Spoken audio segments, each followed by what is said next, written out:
श्रीमद् भागवत नवम स्कंद 8वां अध्याय सगर चरित्र के बारे में कथा कहूँगा। आप भक्तगणों इसको ध्यानपूर्वक सुनिए। श्री सुखदेव जी कहते हैं, रोहित का पुत्र था हरित, हरित से ही चंप हुआ, उसी ने चंपापुरी बसाई थी। चंप से सुदेव और उसका पुत्र विजय हुआ, विजय का भरुक, भरुक का वृक, वृक का पुत्र हुआ बाहुक। शत्रु ने बाहुक से राज्य छीन लिया। तब वह अपनी पत्नी के साथ वन में चला गया। वन में जाने पर बुढ़ापे के कारण जब बाहुक की मृत्यु हो गई, तब उसकी पत्नी भी उसके साथ सती होने को उद्यत हुई। परंतु महर्षि औरव को यह मालूम था कि इससे गर्व है, इसलिए उन्होंने उससे सती होने से रोक दिया।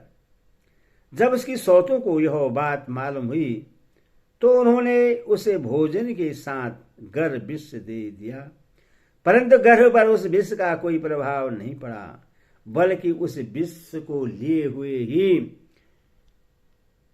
एक बालक का जन्म हुआ, जो घर के साथ पैदा होने कारण सगर कहलाया। सगर बड़े यशस्वी राजा हुए। सगर चक्रवर्ती सम्राट थे। उन्हीं के पुत्र ने पृथ्वी खोदकर समुद्र बना दिया था। सगर ने अपने गुरुदेव औरव की आज्ञा मानकर तालजंक, यवन, शक, हेय और बर्बर जाति के लोगों का वध नहीं किया, बल्कि उन्हें विरूप बना दिया। उनमें से कुछ के सिर मुड़वा दिए, कुछ के मुंह से दाढ़ी रखवा दी, कुछ को खुले बालों वाला बना दिया, तो कुछ को आधा मुड़वा दिया। कुछ लोगों को सगर ने केवल वस्त्र ओढ़ने की ही आज्ञा दी, पहनने की नहीं, और कुछ को केवल लंगोटी पहनने को ही कहा, ओढ़ने को नहीं। इसके बाद राजा सगर ने औरव ऋषि के उपदेशानुसार अश्वमेध यज्ञ के द्वारा संपूर्ण वेद एवं देवतामय आत्मस्वरूप सर्वशक्तिमान भगवान की आराधना की। उसके यज्ञ में जो घोड़ा छोड़ा गया था, उससे इंद्र ने चुरा लिया।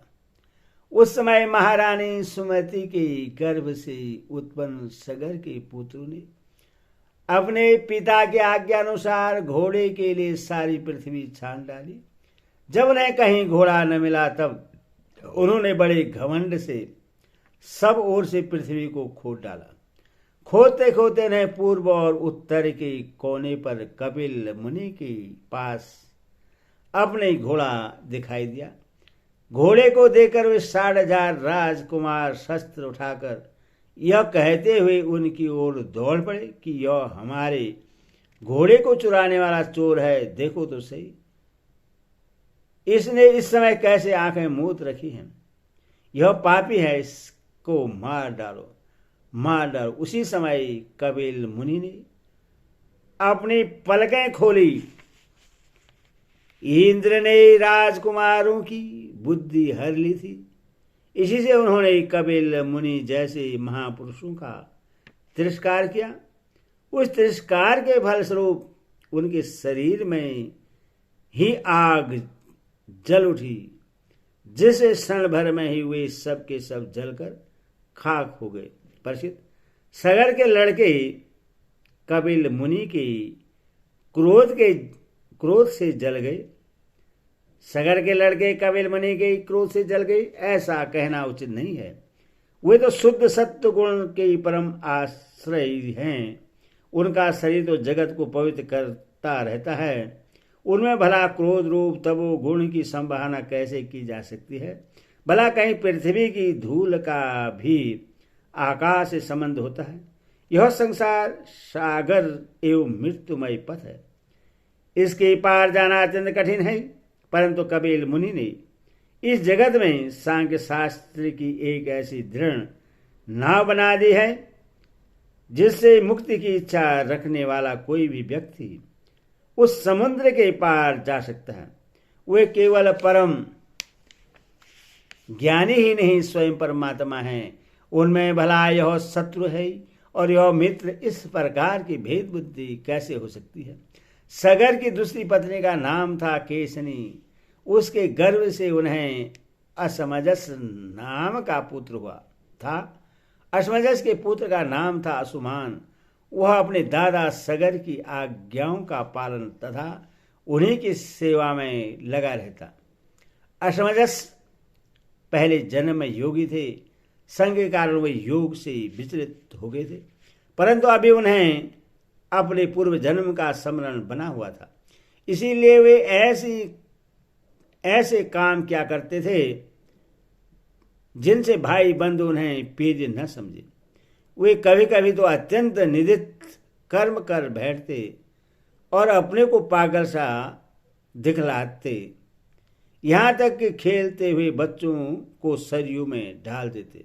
इस प्रकार उन्होंने लोगों को उद्विग्न कर दिया था। अंत में ही उनकी ऐसी करतूत देखकर पिता ने पुत्र स्नेह को तिलांजलि दे दी और उन्हें त्याग दिया। तदंतर असमजस ने अपने योगबल से उन सब बालकों को जीवित कर दिया और अपने पिता को दिखाकर वे वन में चले गए। अयोध्या के नागरिकों ने जब देखा कि हमारे बालक तो फिर लौट आए हैं, तब उन्हें असीम आश्चर्य हुआ और राजा सगर को भी बड़ा पश्चाताप हुआ। इसके बाद राजा सगर की आज्ञा से असुमान घोड़े को ढूंढने के लिए निकले। उन्होंने अपने चाचाओं के द्वारा खोदे हुए समुद्र के किनारे किनारे चलकर उनके शरीर के भस्म के पास ही घोड़े को देखा। वहीं भगवान के अवतार कपिल मुनि बैठे हुए थे। उनको देखकर उदार हृदय असुमान ने उनके चरणों में प्रणाम किया और हाथ जोड़कर एकाग्र मन से उनकी स्तुति की। असुमान ने कहा, भगवान आप अजन्मा ब्रह्मा जी से भी परे हैं, इसीलिए वे आपको प्रत्यक्ष नहीं देख पाते।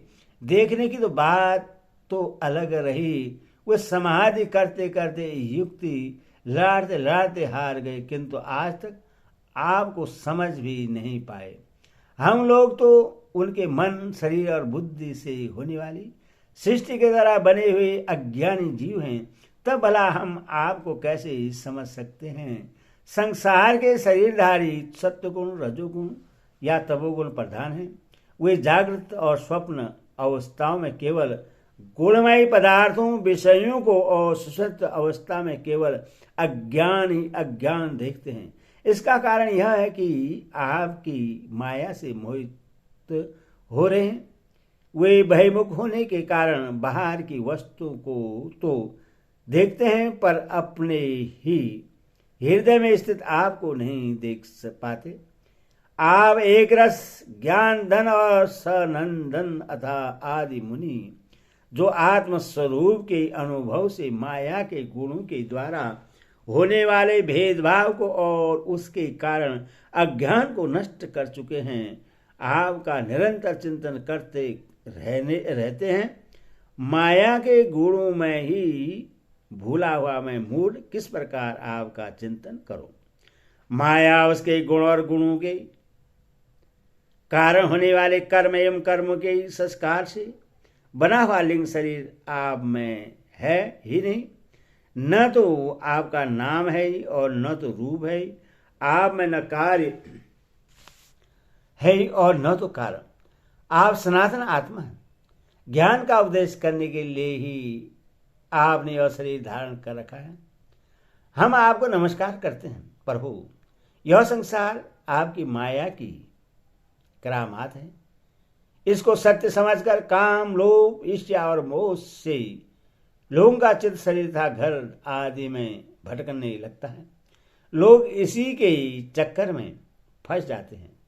समस्त प्राणियों के आत्मा प्रभु, आज आपके दर्शन से मेरे मोह की वह दृढ़ फांसी कट गई जो कामना, कर्म और इंद्रियों को जीवन दान देती है।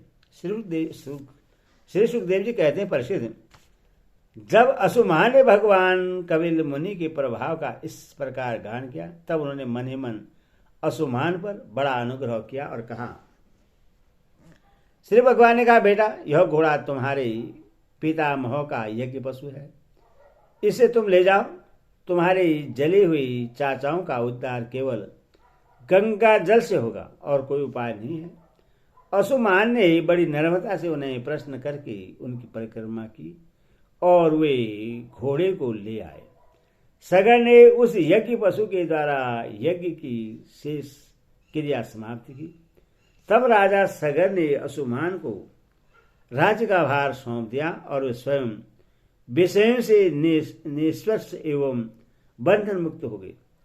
उन्होंने महर्षि उर्व के बतलाए हुए मार्ग से परम पद की प्राप्ति की। हरि ओम तत्सत, हरि ओम तत्सत।